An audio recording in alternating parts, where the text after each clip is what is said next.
April 30. మీరు నన్ను ప్రేమించిన ఎడల నా ఆజ్ఞలను గైకొందురు. యోహాను 14:15.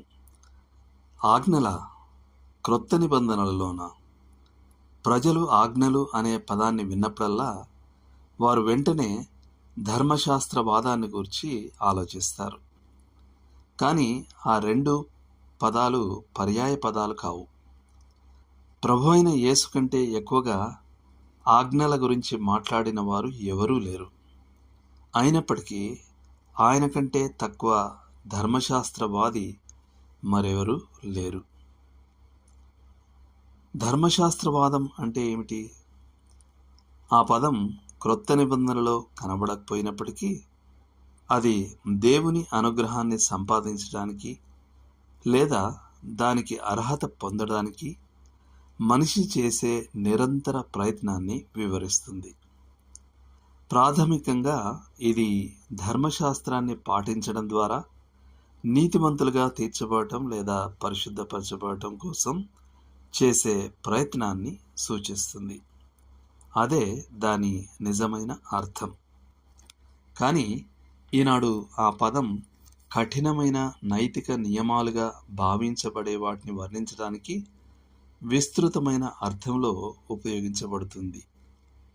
కొన్ని పద్ధతులను నిషిద్ధమైనవిగా వర్గీకరించే ఏ ప్రయత్నమైనా ధర్మశాస్త్ర సంబంధమైనదే.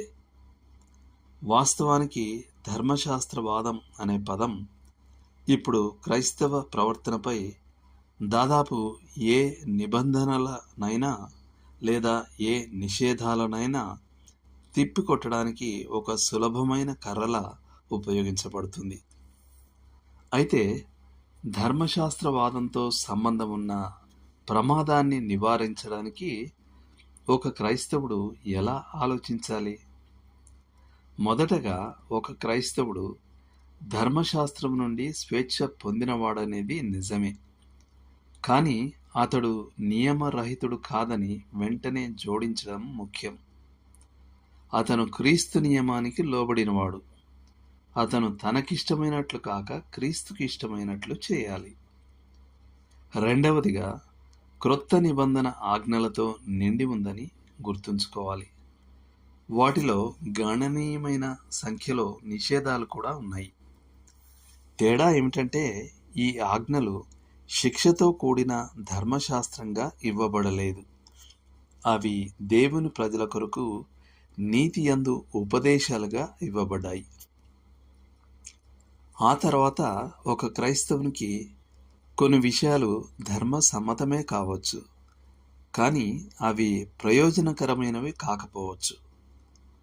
అవి ధర్మసమ్మతమే కావచ్చు, కానీ అవి బానిసలుగా కూడా చేయవచ్చు. కొరింథీయులకు రాసిన మొదటి పత్రిక 6వ అధ్యాయం 12వ వచనం. ఒక విశ్వాసికి ఏదైనా చేయడానికి స్వేచ్ఛ ఉండవచ్చు. అది ఇతరుల పరిపక్వతను బలహీనపరిచేలా ఉంటే వాటిని మనం విడిచిపెట్టాలి.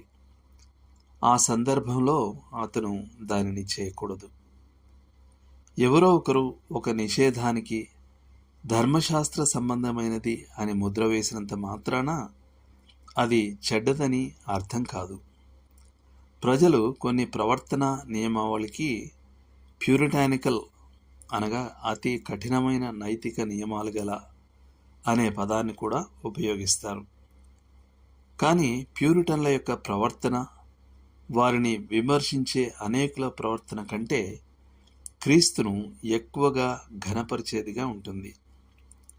చాలా తరచుగా క్రైస్తవులు ఆమోదించబడిన ప్రవర్తన విధానాలను ధర్మశాస్త్ర సంబంధమైనవి అని తీవ్రంగా విమర్శించినప్పుడు అది వారు స్వయంగా మరింత సహనశీలురుగా మారుతున్నారని మరియు తమ ఆత్మీయ లంగర్ల నుండి పక్కకు కొట్టుకుపోతున్నారని అనడానికి ఒక సూచన కావచ్చు.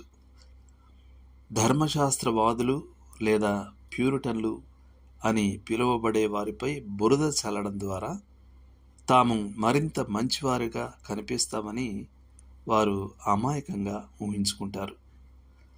మన భద్రత అగాధం అంచుకు మనం ఎంత దగ్గరగా వెళ్ళగలమో అని చూడడానికి ప్రయత్నించడంలో లేదు కానీ వీలైనంత వరకు లేఖన బోధలకు దగ్గరగా ఉండటంలో ఉంది. దేవుడు మిమ్మల్ని దీవించునుగాక. ఆమెన్.